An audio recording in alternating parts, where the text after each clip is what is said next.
Qu'entend-on par risque? Chaque jour, dans tous les domaines de la vie courante, nous sommes confrontés à des risques. Nous essayons de mesurer ces risques, de trouver des moyens de les minimiser et finalement d'accepter ce que nous ne pouvons pas éliminer. Mais qu'entend-on par risque? Un risque est la combinaison de 3 facteurs. Tout d'abord, la vulnérabilité. Il s'agit d'une faiblesse ou d'un défaut qui peut être exploité à notre insu.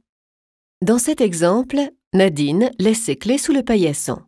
Ces clés sont uniquement destinées à sa femme de ménage, mais en réalité, elles sont accessibles à toute personne qui regarderait sous le paillasson. Ceci constitue une vulnérabilité. La menace est le second facteur de risque. Dans notre exemple, la menace prend la forme de 2 hommes qui attendent que Nadine parte en laissant ses clés sous le paillasson. L'impact est le 3e facteur qui influence le risque. L'impact, c'est le préjudice qui découle de l'exploitation de la vulnérabilité par la menace. Généralement, comme dans notre exemple, on a tendance à assumer que l'impact est la perte d'un bien matériel ou tangible comme de l'argent, des bijoux, un ordinateur ou une télévision. Mais souvent l'impact est intangible. Quand Nadine découvrira que sa maison a été cambriolée, elle sera effrayée. Son espace personnel aura été violé. Elle se demandera ce qui pourrait arriver si quelqu'un s'introduisait dans sa maison quand elle et sa famille sont en train de dormir. Cette peur va l'accompagner pendant un bon moment. Ce sentiment est un impact intangible qui résulte d'une vulnérabilité qu'elle a elle-même créée.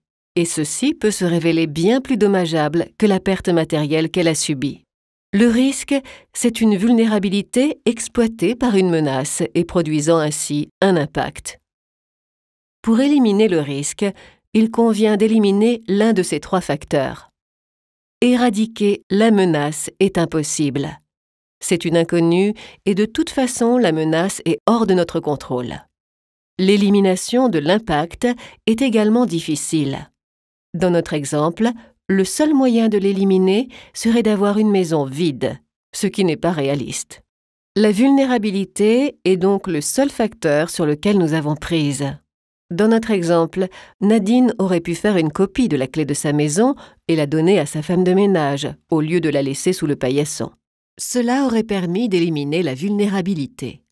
Bien sûr, la femme de ménage pourrait perdre les clés et elle pourrait atterrir dans de mauvaises mains.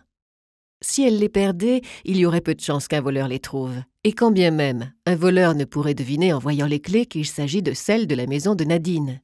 Nous avons donc échangé une vulnérabilité par une autre, et bien que le risque ne soit pas complètement éliminé, il est réduit à un niveau acceptable. C'est ce que l'on nomme le risque résiduel. Le risque résiduel résulte d'un compromis entre ce que l'on peut gagner et ce qu'il en coûterait en temps, en argent et en effort d'éliminer les vulnérabilités. On retiendra que le risque se compose de 3 facteurs: la vulnérabilité, la menace, l'impact. Nous n'avons généralement de contrôle que sur la vulnérabilité, mais nous ne pouvons pas toutes les éliminer.